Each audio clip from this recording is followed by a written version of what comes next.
Yeah, we'll do the business stuff. But in terms of just contact, damn. So I think it's already on. So you don't have to just turn it. Yeah, it's not going to be through here. It's only for the internet. Okay. It's only for this live stream. Okay. It looks like it's on now. Just be careful. Like if you're talking near it, you're going on the internet. So you can turn it off.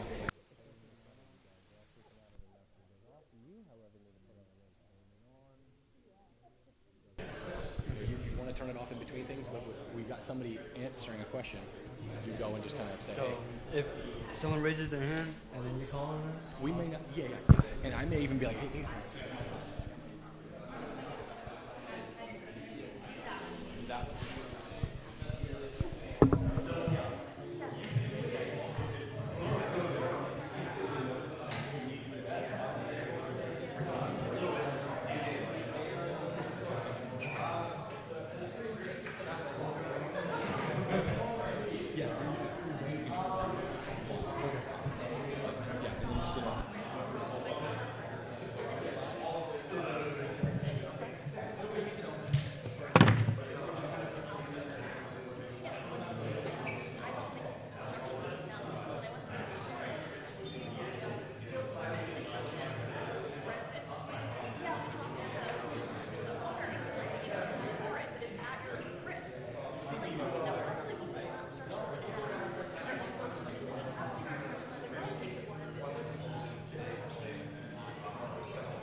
Jonathan, we got Jonathan.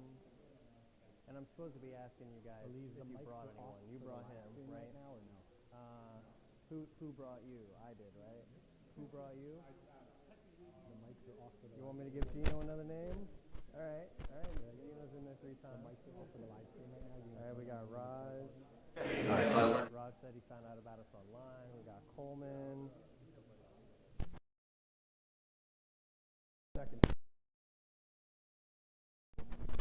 want to give anyone credit for bringing you tonight, or? Nice. Okay. What's going on, Tommy? Then we got my flyer. All right. Dan gets. I can't win the book. We got Patrick. We got Joe. Joe, do you want to give anyone credit for bringing you tonight? You brought yourself. You're good. You want to give Gino credit? All right.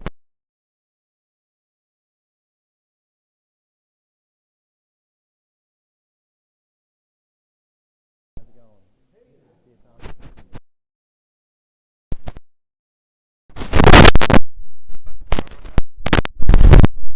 So Tommy, well, just want to make sure I grab.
Here. Yes, please.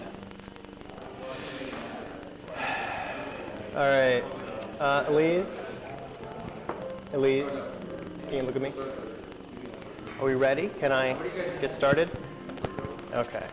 All right, everybody, thank you so much for coming out tonight. I want to give everyone a hand for braving it through what was not the best weather. All right, welcome to Grid Manassas. We are a community that is here by investors for investors. Our goal is to make investing accessible through association. There's so much opportunity to build wealth and to provide for your families in real estate. But instead of having to reinvent the wheel, I find it's much easier to find the right partners. And so that's what tonight is about. It's not about me, it's not about Matt, it's about you meeting that next serendipitous connection that is going to bring you to your next level. Right? I've never made a dollar without another human being, so instead of, YouTube University and books, which are both great, I want you to get out there and I want you to make human connections and try to find a new business partner, someone that you're actually going to do business with in the next 90 days. Okay? Now, as for tonight's topic, we're going to talk about how to estimate renovations, focused on analyzing costs and minimizing mistakes. All right? So, we ready to get started? Yes. All right. Before we start, a release of notice that we are filming and there's going to be photography. So if you're in some sort of witness protection get up and leave because this is going online. We're currently streaming. Okay. When you came in and signed in, you were asked to please get a name tag. I want you to think for a moment about how you are presenting yourself. I encourage everyone to try to make new business partners and try to get deals done. One of the easiest ways to make that happen is to understand how you fit together like puzzle pieces and how maybe you don't, and if there's overlap. Someone with overlap with you, like if you have money and they have money, that's not necessarily a bad thing. You can learn from each other. You can learn what's the best ways to invest my money to protect myself from the downside. You can learn from each other and you can collaborate, but it might not be that you're doing the same deals together necessarily, right? Now, in order to do a deal, there's really three things that you might be bringing to the table that gives you the right to have a seat at the table, as it were. And that is going to be either the experience, that would be red, that's any kind of service provider. It's going to be the deal provider who actually has the opportunity, and it's going to be the person who's funding it, right? And once you reach a level of sophistication, you have a wide network where you're really tapping into that network to build your net worth. At that point, you may find yourself as a connector. Now, I know that we give ourselves that title a little bit as grid leaders because we are focusing so much on trying to build community, but any one of you can be a connector in your life where you could do a deal potentially without having to bring any of these three to the table if you just know the and you bring them to the table to work together, and then you get your cut because you were able to make something that otherwise would not have happened because you were there. And of course, the most important, the beginners. All right, I want to let's all give a little round of applause for all the beginners who are here tonight.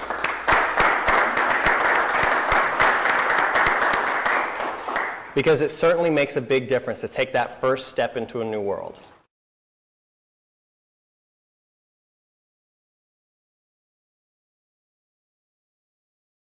This is one of our breakouts that we do. We have different breakout sessions in our networking event.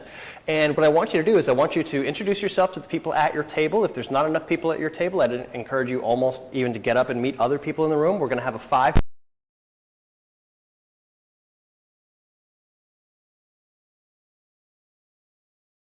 Easiest ways, obviously you could joint venture on an actual deal, right? I bring the deal, you bring the money, we collaborate, we split it. How you decide to split it is between you and your partner. Or you could even earn connector fees, right? If you know if you know what they need, and you're able to connect them together, you can often wedge your way into a deal that way, right? So for example, if there's someone who has the money and they're looking to invest it somewhere, let me give a real example actually. I was networking back in February, and there was a realtor that I was talking to. He said that he had a buyer that was looking to acquire an entire portfolio. He didn't want to be bothered with individual one-offs. He wanted an entire portfolio at a clip. And I logged that in my memory banks, right? I always try to take notes when I meet someone new. What is my homework? How can I bring value to this person? So that way when I call them back, I can actually improve that relationship, ideally by getting that person and me both paid. And the next day, out networking at a different event, I found someone who had an entire portfolio to unload. Right? So I connected those two together, and if that deal ends up happening, which it may or may not, you never know for sure, right? Everything takes time and due diligence, but if that deal happens, then I'm going to be ending up getting my cut of it as well. So that's an example of a connector fee. Does that all make sense, how that works? So just 5 minutes, meet the people at your table, and ask the question, under what circumstances could we do a deal? Does that make sense? Okay, 5 minutes.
Do you want to, feel free to stay seating at your new table if you want as well. Grab your chair. But let's go ahead and get started. Let's go ahead and move on. All right. Okay. So I'm going to run through our sponsor spotlights. First one is going to be Sell Simply, Mr. Mike Capello. He's not here with us tonight, but he was a guest speaker for us earlier this year, and he has a wholesaling company. So if you're looking for more deals, you can reach out to Mike. Next is Simply Funded, which is going to be hard money. So if you're looking for some hard money loans, one of her products that I think is particularly interesting is a product that is a DSCR loan that is actually allowed to base off of the income from a short-term rental, not just a long-term rental. So that helps a lot more properties qualify. So that's an interesting one. Reach out to her if you're interested. Next, we have property management for long-term rentals. It's going to be Home Pro Property Management with Mr. Thomas Price, who was here with us last month, but it looks like wasn't able to make it today. And for construction, we have Kaza Construction, Mr. Mark Beckett. Any questions we're not able to answer tonight, I'd recommend giving this guy a call. He probably knows the answer because he does so many flips. Do we actually happen to have any contractors in the room tonight? Any licensed contractors? We got one contractor here. Marco. Any other, like, maybe not contractors, but in a particular vertical, roofing, plumbing, electrical, anything that kind of, not all Class A, but any individual verticals that you guys are in? No? Okay, cool. One contractor. Thank you. All right. And of course, we have Kaza for any of your real estate agent needs, right? Matt and I are both realtors. And Tyler over here is And Kaza, Tyler. and Elise, and my lovely wife. And Rashid, we got a couple realtors in the room. Yes, other Kaza In fact, members. maybe we should take a moment and just do a quick stand sit for the different color codes today, right? So if you are a deal provider, would you kindly stand up? Deal providers, Any people kind of who deal provider, wholesaler, have seller, deals anything and like tend that. to sell those deals, so to speak. All right, so take a look around. These are the people who might help you find your next deal. Thank you. Do we have any money providers? People that might be I saw bringing the some money green to the tags deal. in here. Who are my money people? Who's our money folks? All right. All right. So these people can help you fund your next deal. Good. Good people Thanks to know. for coming out. And our service providers, which I know runs the gambit, but service providers, if you would please stand. Agents, contractors. Agents, contractors, anyone in red. All right, thank you. All right. Matt, you want to introduce yourself briefly? Sure, short and sweet. I'm Matt. I've run Kaza Gainesville since 2016. Prior to that, I was just a member, I was a member of the Kaza group based out of the Reston area. My primary business is real estate representation, helping buyers and sellers sell properties, but I'm also a real estate investor through just kind of putting myself in the path of deals as an agent. I've been fortunate enough to acquire 5 long-term rentals, 1 short-term rental in my primary residence. And that's kind of like my path of just following a lot of these grid principles and of being around great people who have done much bigger and more amazing things. My primary reason for running, is this the time for my reason for being part of this? Cool. Is, there's lots of things I love. And Patrick, I saw your post recently and Rob's comment on the idea that not only do I want to be a teacher and help others in their journey, but I realize that in reality, when I'm teaching other people, I'm putting myself in the path of learning all the different things as well. So that's my primary reason. And if there's one thing that, if you want to help me out, send me real estate agents that are looking for a great career, because my primary objective right now in this year is to kind of grow the team Kaza Gainesville from the 5 agents that we currently have to about 10 agents or so by the end of the year would be ideal. If you know anybody who loves real estate but maybe doesn't love where they're playing in that game as an agent, I would love to meet them. Hi everyone, my name is Daniel Nice. I am also a realtor. I joined the Kaza Group back in 2020 and I've been very blessed. My income after I started working with Matt increased by factors of like 2, by 4, by 6, and never looked back. So I certainly have seen the power of real estate to help you grow your income and help you therefore grow your family. And I'm excited to share all that with you. What I am looking for right now is for all of you to help us grow this community. So if you are able to share your experience with anyone in your world that you think might also benefit from networking in a real estate investment world, I would ask you to please do that, because the more people are in this world, and specifically the more people in your world that know you care about this stuff, the more likely all of us are collectively to do deals, right? All right, so what is GRID? GRID is a global real estate community built for investors by investors, and we try to make investing accessible through association. I kind of mentioned that at the beginning. Building this community is what we're trying to do. We have our next event link, should be right there, or you can find it on meetup.com. It's the first Wednesday of every month. I'd encourage you to try to bring people. Every month we do have a raffle where we give away a Bigger Pockets book because we are big proponents in education. I think Matt's running over there to grab the Bigger Pockets book right now. Now, the people who can win, number one, you actually have to be in attendance. Number two, your name gets added in just for attending. And number three, if you are a referral, right? So let's say, I think, raise your hand if I asked you today, like, hey, what's the reason you got here today, right? I think Gino, people mentioned his name like 4 or 5 times. So he's got like 4 or 5 entries in today's raffle. So he's probably going to win the book. But in essence, we're just trying to create a feedback loop that allows everyone to learn and grow together. And one little detail is if you were at our January, February, March, and now April Yes, it's event, a running tally. each month that you were here, your name is in it. Now you got to be here today in order to win. But yes, continue to it's a reoccurring submission every time you attend our meeting. So we're going to do that raffle in just a couple of minutes here. Oh, and the book is the Bigger Pockets book, the book on estimating rehab costs. Couldn't be a better book for tonight's subject matter. So all right, perfect. And so while I'm getting the raffle ready, we're just going to have our second breakout for today. And this breakout is geared towards being social. I go to a lot of meetups, and when I go, I try to get a lot of content. You know, I walk over to each person, get a selfie with them, and then I post that online. And oftentimes, that creates a lot of the concentration of the conversation happens on my page. And so a lot of the people who I didn't know, but they knew someone. Have you ever heard like the different degrees of separation, right? Mm-hmm. You're only like a few points away from Bill Gates or whoever, right?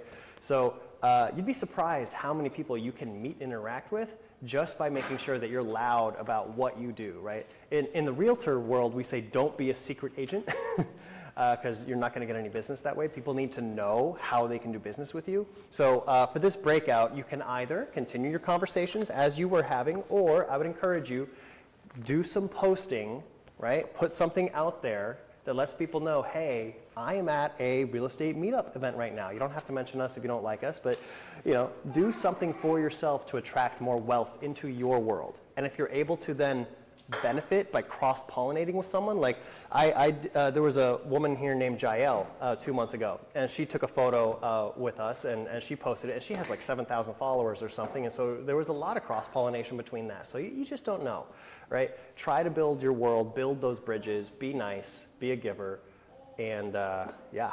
Perfect. And I'm going to set up the raffle while that's going on. Okay? 3 minutes?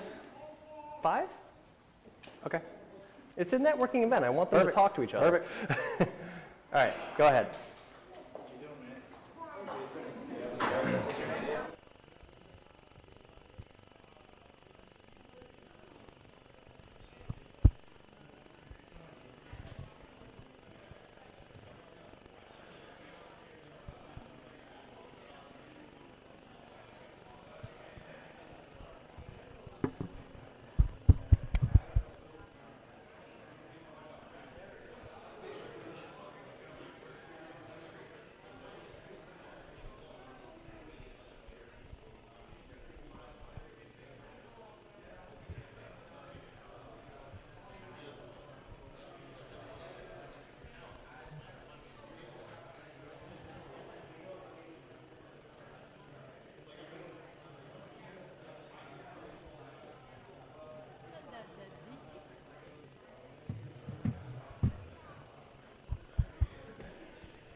Here we go. 3, 2, 1, spin the wheel. Look at some of these names on here multiple times. We got Gino, and it's going to be somebody completely not Gino. Let's see here. John. Is not here. Is there a John here? Because I don't if so, think you might John's just here. win. We don't put last names in, obviously. So, All right. is there a John here? All right, Sorry, roll it John, again. you're out. Do you want me to remove his name or leave it in? No, he was here. He got it for being here. Last month. So remove it. No, leave it. Leave it. Okay, He okay. got his name in there because All he right, came. we're going He again. just We're going didn't- again. Can't win today. I hope this doesn't take too long, or we're gonna have to not leave names in for very If you long. keep picking John, look at, dude, you're freaking picking it again. Do we need to like mail this to John? Hit close and like tap it twice, maybe. Tap it and then tap it again or something. There we go. You guys could have gone out and changed your name tag. For Coleman.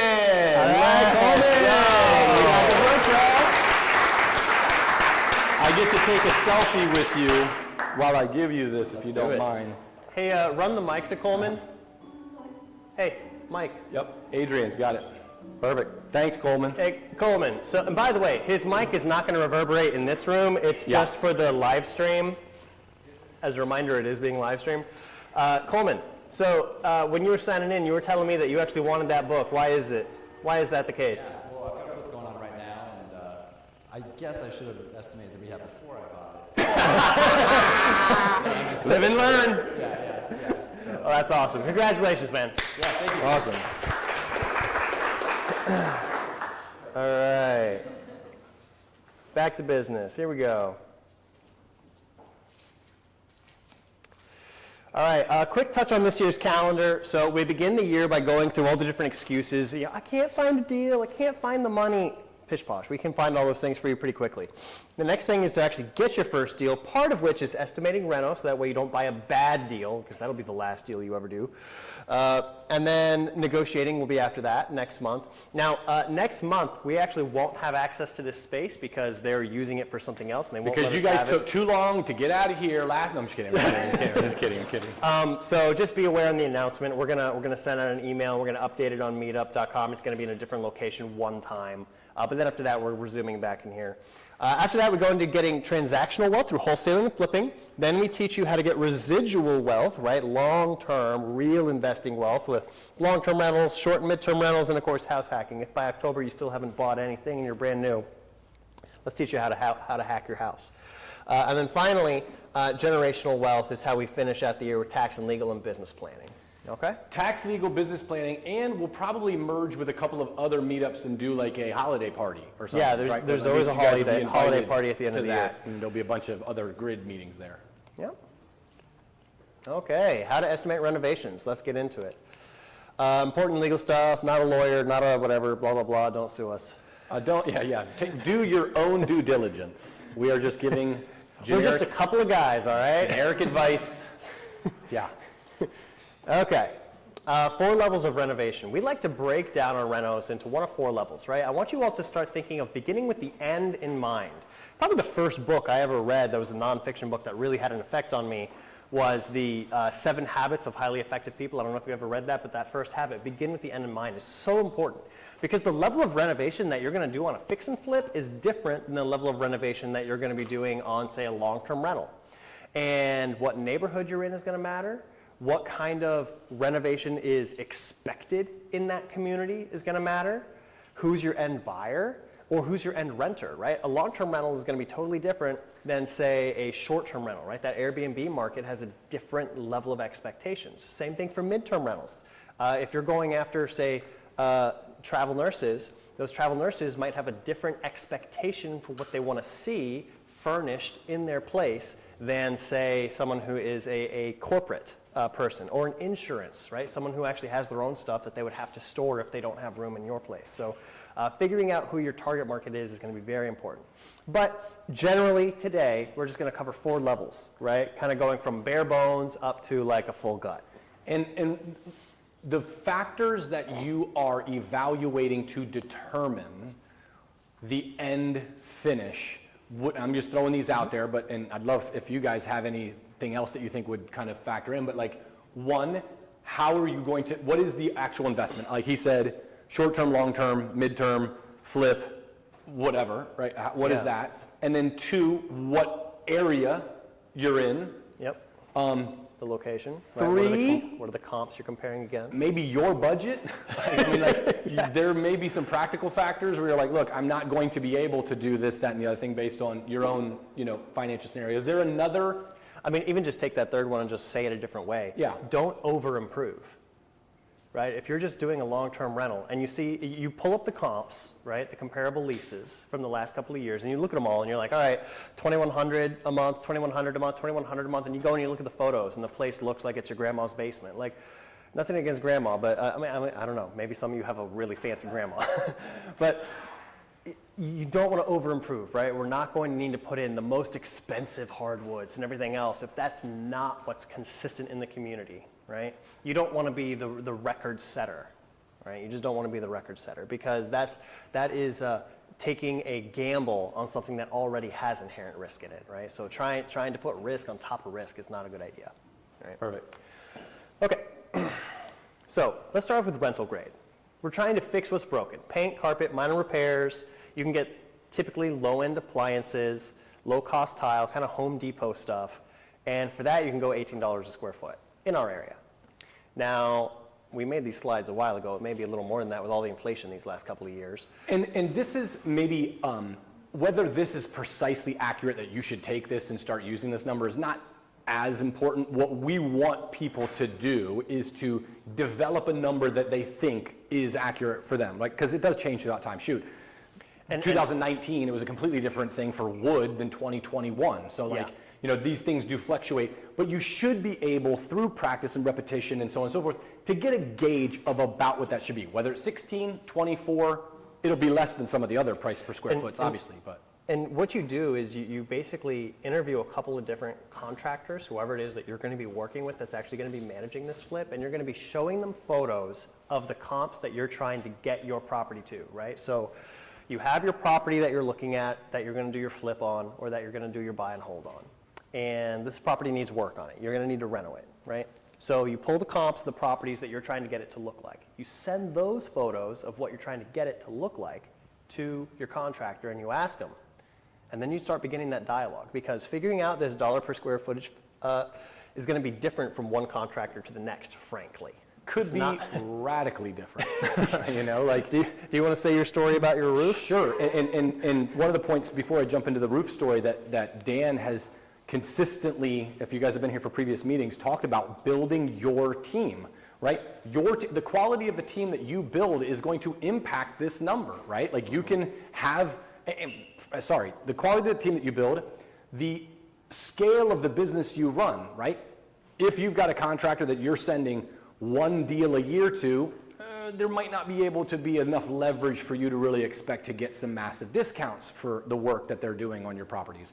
As you scale your business and you go from one deal a year to 100 deals a year, you can certainly have enough leverage to get one or multiple contractors to start cutting you deals. And you're gonna wanna do that. So like the quality of your team can definitely impact this. But to Dan's point about it being a radically different, you know, from one contractor to the next, I unfortunately, this last month, had to switch homeowners and car insurance on my 7 houses. And I was like, oh, you know, so, but going through that process, one of the homeowners, the company that I went with inspected the properties after I had, you know, kind of gone with them, and they found that one of the houses had a roof that they wouldn't insure at the replacement value. It was this ACV or ABC or something like that, which basically means that, you know, they're only going to do a certain amount of it because the roof was not in great shape, which is accurate. So I was like, hey, let me go see some roof contractors to see what kind of quotes I can get for getting this roof fixed. I might just do it on my own, because just as a financially conservative individual that I am, maybe I put the new roof on there, then I get the replacement value and I move on with my life type of thing, right?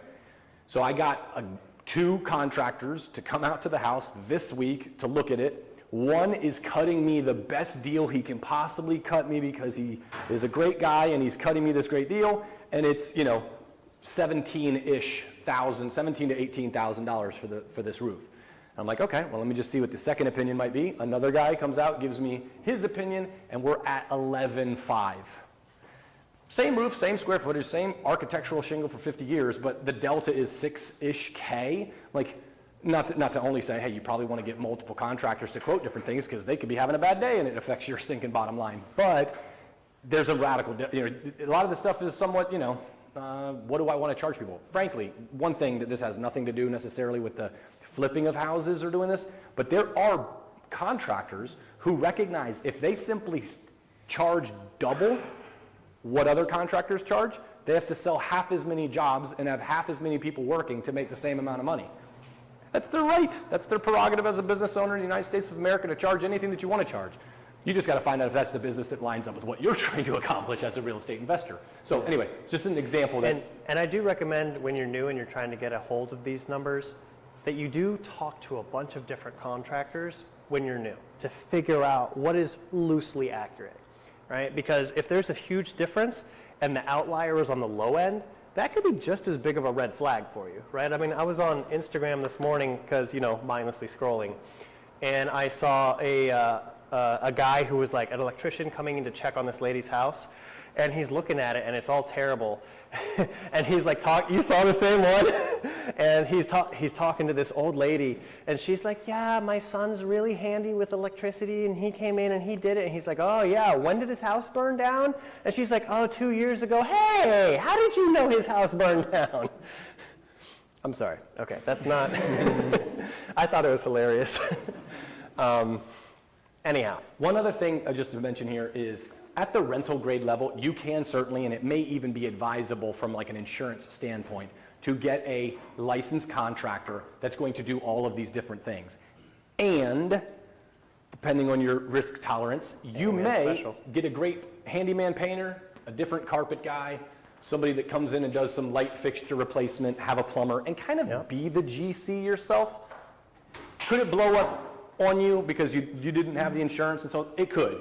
Yeah, meet all depending the subs. on, you know, being at the lower level of renovation costs, it may end up saving you a decent chunk of change if you got great people. I've heard that if you just go to Home Depot at the right early morning time, you'll meet a lot of the people that you want to have work on your property. Right? Probably not a bad idea. Okay. So let's go up to the level 2. This is going to be a much more simple rehab.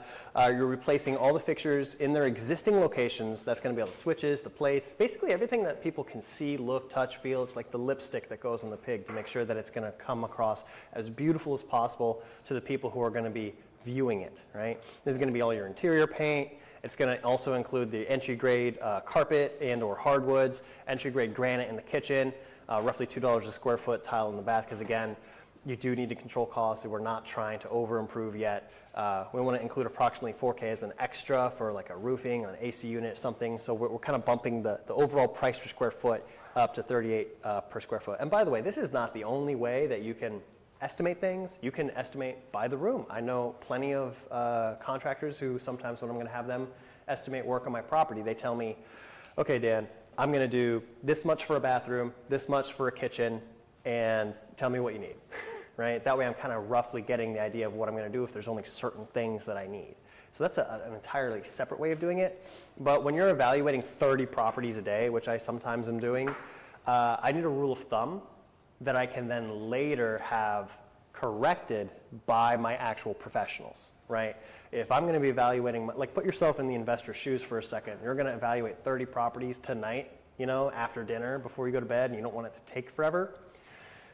You find the square footage and you multiply by a number, right? And that gives you an estimate to know if you're in the right universe.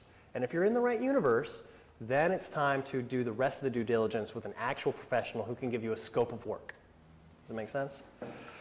And typically when we're doing that, our ideal is to slightly overinflate the costs, not slightly underinflate the costs. You can always negotiate down if you feel like, oh, you know, I could cut some corners over here. It's always harder if you're underinflating, et cetera. Sorry. So. My finger slipped. All right, the third level would be just a basic remodel, and this is going to be everything that a simple rehab plus all the doors, the windows, the trim. This level adds a lot of value by enhancing the existing layout potentially as well, such as moving or removing 1 or 2 walls to open or combined spaces. We can do some minor plumbing or electrical, and we could expand, reconfigure the kitchens and baths. And we're including another $8 grand in there for extras like the roof, HVAC, driveway, et cetera. And that gives us $50 a square foot. This right? 8K and 4K on the last two, by the way, is heavily dependent on size of house, right? I wouldn't normally use a 4K buffer on anything other than a townhome or something smaller than that, frankly. 8K, maybe a small single family home. But, you know, if you're talking, obviously the price per square foot is based on the size of the property. You might tweak this a smidge just based on the size of the house as well. And finally, if we're trying to do the full gut, we're going up to $66 a square foot. And the per square foot can get much higher if we're going to do stuff more advanced than a basic renovation, right? So we had a field trip between last month's event and this month where we actually went out with a developer who was doing a pop top on a property that was lakeside over in Falls Church. And, you know, construction costs when you're doing something like that is more like $250 a square foot, right? But you're selling these properties for multiple millions of dollars, right? Because this is Northern Virginia, there's a lot of people who have a lot of money if they are willing to get something that is new and big, right? They were adding like 5,000 square feet to that house. It was a big project. And the only other thing, just to kind of reiterate one last time, is these are not magic numbers of 66, 38, 50, and whatever. It's just have something that works for you. Go through the due diligence, figure it out, run enough, talk to enough contractors, be at Home Depot in the morning enough, and have your number that you can kind of use to do that well. Speed is what wins a lot of the time. When you're new to this and you're not familiar with it, you need to get reps in. And that's where something like this is helpful. You're not here learning from us about this if you are yourself a contractor who knows your numbers, right? Or if you've already done 15 flips, you don't need to hear this. But for the people who are new, who need to do their paces, having some math that they can run so they can sit down and run it on 200 properties is going to allow you to go from someone who does nothing to actually doing their first deal, right? Because they can get, I promise you, if you analyze 100 properties, the number one out of that 100, even if you're off, is going to be the best out of those 100. Now you know where to spend your time to actually get a contractor involved and get hard scope of work done. Does this make sense what I'm saying? Yeah. So this is a lot of the stuff I end up doing with a lot of my clients. I say, here's all the properties that we're considering, and they say, okay, here's the 30 I like, and then I kind of help them get that math done, and then we pick our top 3, and then those are the ones we invest our time into. Does that make sense? Yeah. Question. In this, Adrian, yeah, if you don't Mike. mind, mic 'em. In this imperfect formula, the 8K on number 3, does that stack with the 4 from number 2 for 12, or is it just 8 in total? What they're actually saying is this price per square foot includes this 8, so they're kind of like baking it into this. And what I was kind of trying to say is just, if this is a really big house, I'm going to flip this to 16, which is going to push this to 55, kind of thing, right? But it's supposed to be baked in and not therefore it doesn't matter if it stacks. It's trying to give you a sense of how much of the budget was allocated to that, because if you find a property that has, say, a $50,000 foundation issue, this doesn't cut it. This formula is going to give you an outlier answer that's not accurate, right? And you figured that out.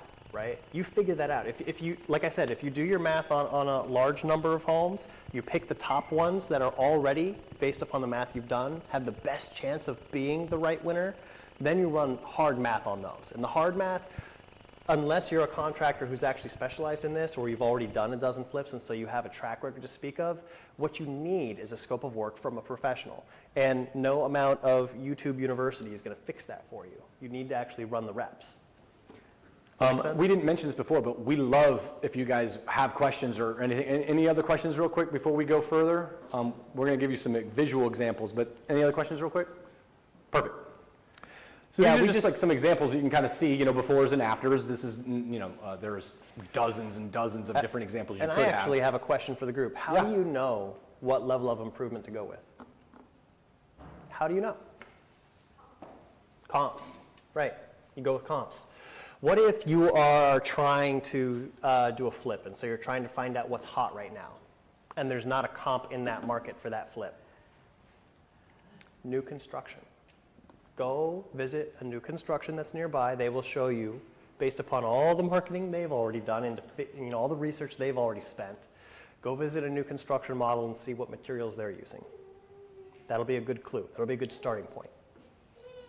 But so yeah, here's some exterior. Exterior definitely matters. Notice that they got rid of a lot of the vegetation. We were able to get it to a nice clean presentation. Okay. This one here as well. Notice that we're not trying to over-improve it, but we do need to clean it up to make sure that it not only pops for the pictures, but when you're there, that you can have a good experience and not have muddy feet. Can I jump back real quick to the comps thing? I just want to share this. One of the things that I think if you can develop this objectivity when you're doing flips, it will make you and save you so much time and pain and make you so much money. And that is not seeing what you want to see, but really trying to be objective about what you're seeing, right?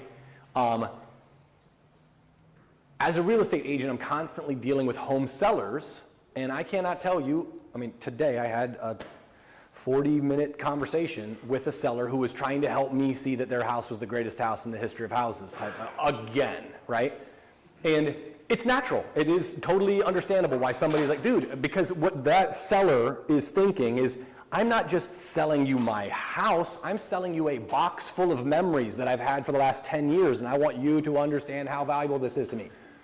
So in the real estate space, like I have a way to kind of manage that. But when you are sitting down at your house that you're getting kind of, you know, your investment, you're getting kind of emotionally attached to, objectivity will save you a ton of time, money, pain, frustration, and it's a difficult thing to kind of master. But if you at least know that that's what you're trying to do, it makes a lot of this stuff easier. When you can say, the house down the street is better than mine for A, B, and C reason, you're getting there, right? If you cannot find any reason why the other houses in the neighborhood are better than yours, you're probably not being objective about the product that you have. So just do, to some degree, strive for that objectivity, because it will definitely give you better results. I'm sure everyone can see the difference between these two and which one looks dated and which one looks like new construction would have selected the materials, right? A lot of the times you can save a lot of money by salvaging a lot of what's there, but don't bend over backwards for it. If it would look better and be almost the same price, just go with the new stuff.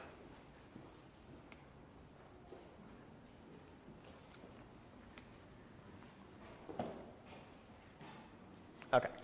Go back real quick. I want to just say, one of the big things, and this is not really how to renovate deals, but just recognize that staging can mask a multitude of sins, right? When there is nothing to look at in the house but your contractor's craftsmanship, everybody starts becoming like a craftsmanship expert. Like, oh, you know, the And trim that here becomes is a more little true the more expensive you list it at. Yeah, 100%. The higher the list price, the more picky people get. So this is when you're doing flips, especially, and you're looking at that cost per square foot.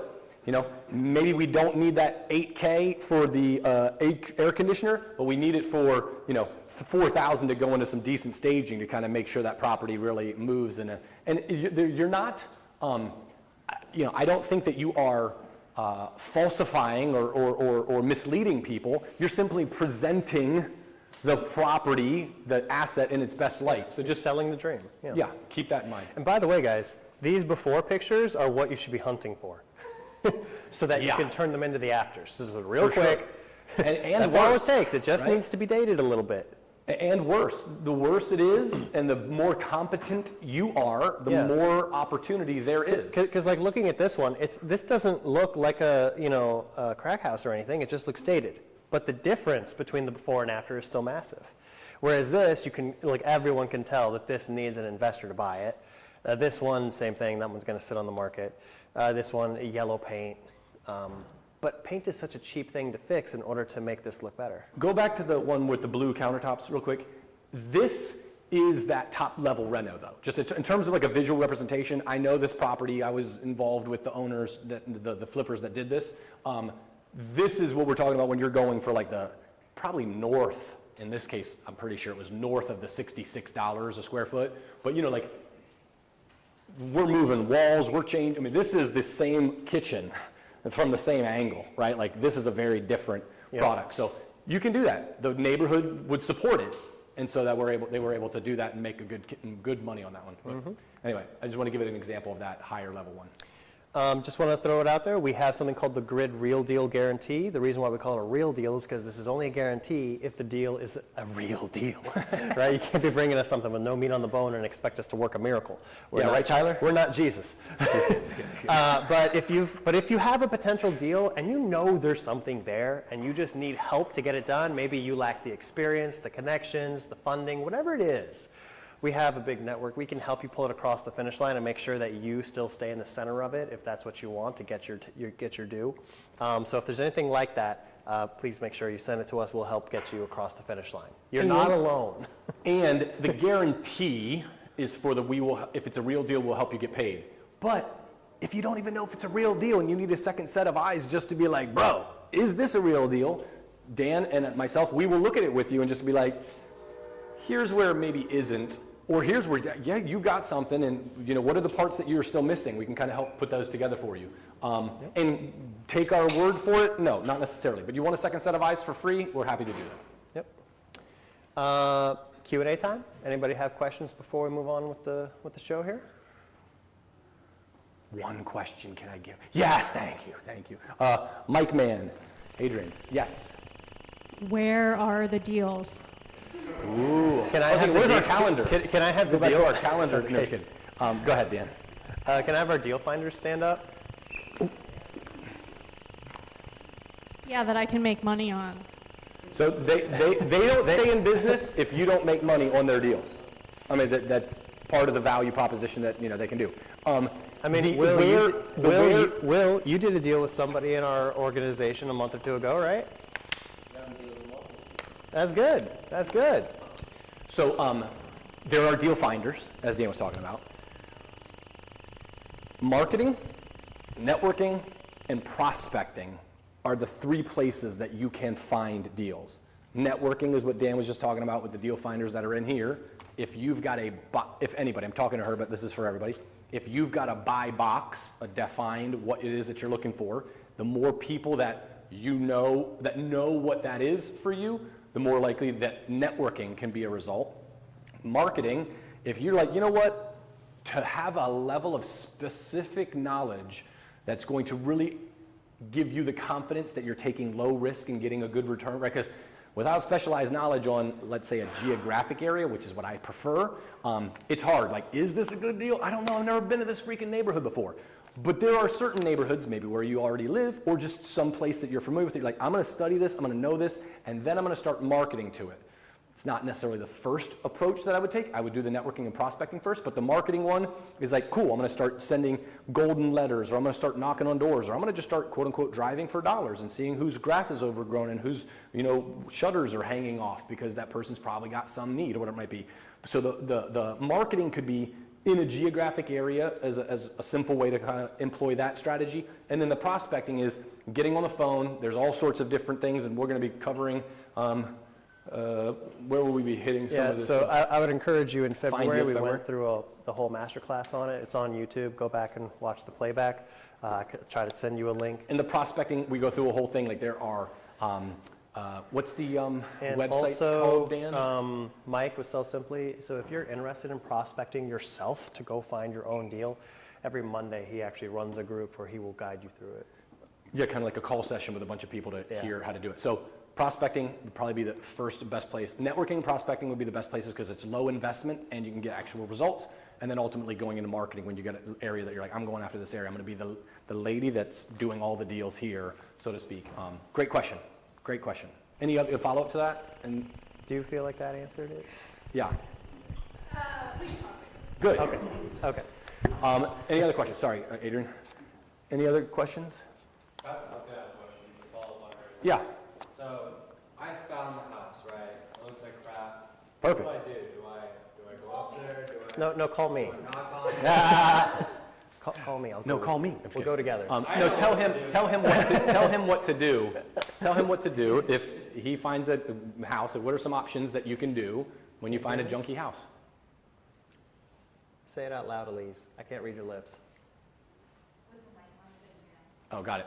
Okay. Make sure the mic's on. Maybe it wasn't. Okay, gotcha. So, They couldn't hear you. Dan, what do you do? Find a junky house and don't call Dan. What do you actually do?